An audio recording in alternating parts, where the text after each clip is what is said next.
আসসালামু আলাইকুম। সাদিয়া কুকিং হাউজে সবাইকে স্বাগতম। আজকে আমি আপনাদের সাথে এগ স্যান্ডউইচ এই রেসিপিটি শেয়ার করছি। এই এগ স্যান্ডউইচটা আপনি ঘরে বসেই চটজলদি তৈরি করে নিতে পারেন আপনার হাতের নাগালের মধ্যে যেসব উপকরণ আছে সেই উপকরণগুলো দিয়ে। এই এগ স্যান্ডউইচটা খেতে যেমন সুস্বাদু তেমনই অনেক মজার। আমরা এই এগ স্যান্ডউইচটাকে বিকালের নাস্তা বা অতিথি আপ্যায়নে ব্যবহার করতে পারি। তাহলে চলুন আমরা এগ স্যান্ডউইচটা তৈরি করি। এখানে এই স্যান্ডউইচটা তৈরি করার জন্য নিয়ে নিলাম 2টি শসা, 2টি গাজর।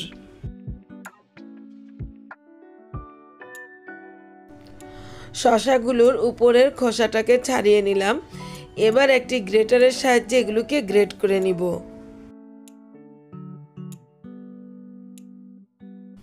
শসাগুলোকে এভাবে গ্রেট করে নিলাম। এবার গাজরের উপরের আবরণটাকেও ছাড়িয়ে নিব। গাজরগুলোকেও একটি গ্রেটারের সাহায্যে গ্রেট করে নিব।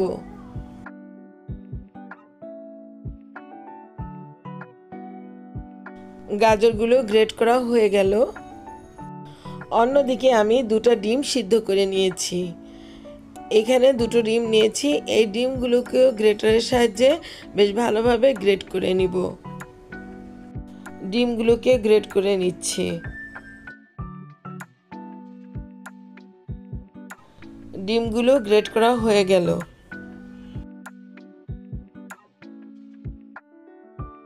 এবার একটা মিক্সিং বোলে গ্রেট করা ডিমগুলো নিয়ে নিলাম।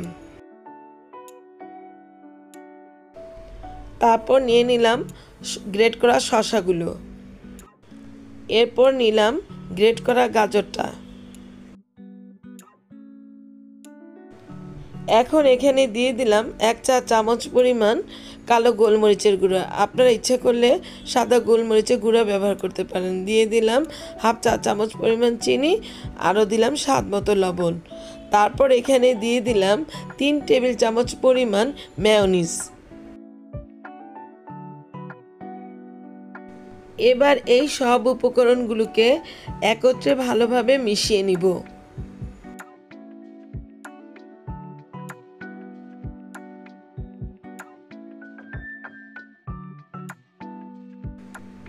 উপকরণগুলোকে বেশ ভালোভাবে মাখানো হয়ে গেল। এখানে এরকম সাইজের কয়েকটা পাউরুটির পিস নিয়ে নিলাম। এবার পাউরুটির 4 কোণার অংশটাকে কেটে নিব একটি ছুরির সাহায্যে। পাউরুটির চারপাশে খয়েরি অংশটাকে কেটে নিচ্ছি। এই চারপাশের খয়েরি অংশটা ফেলে দিবেন না, আপনারা এটাকে দিয়ে ব্রেড ক্রাম্ব তৈরি করে নিতে পারবেন। এখন এই পাউরুটির মধ্যে স্যান্ডউইচে যে পুরটা তৈরি করেছিলাম সেটা দিয়ে দিব। খুব সুন্দর করে এর চারপাশে পুরটাকে লাগিয়ে দিতে হবে।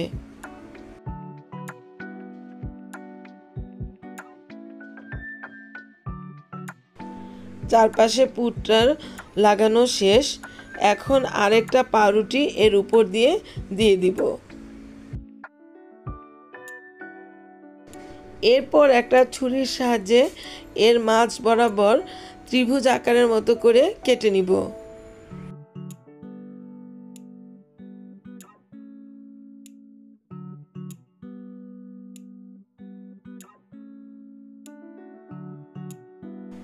এর মাঝ বরাবর ছুরি দিয়ে পাউরুটিটাকে কেটে নিলাম। দেখুন আমার স্যান্ডউইচটা তৈরি হয়ে গেল। এভাবে করে বেশ কয়েকটি স্যান্ডউইচ আমি তৈরি করে নিচ্ছি। আমি এটা আপনাদের পরিবেশন করে দেখাচ্ছি।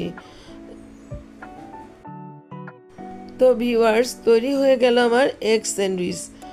আমার এই এগ স্যান্ডউইচের রেসিপিটা যদি আপনাদের এতটুকু ভালো লেগে থাকে তাহলে আপনারা আমাকে লাইক, শেয়ার, কমেন্টস এবং সাবস্ক্রাইব করতে ভুলবেন না প্লিজ। আর যারা আমাকে সাবস্ক্রাইব করেছেন তাদেরকে অসংখ্য অসংখ্য ধন্যবাদ।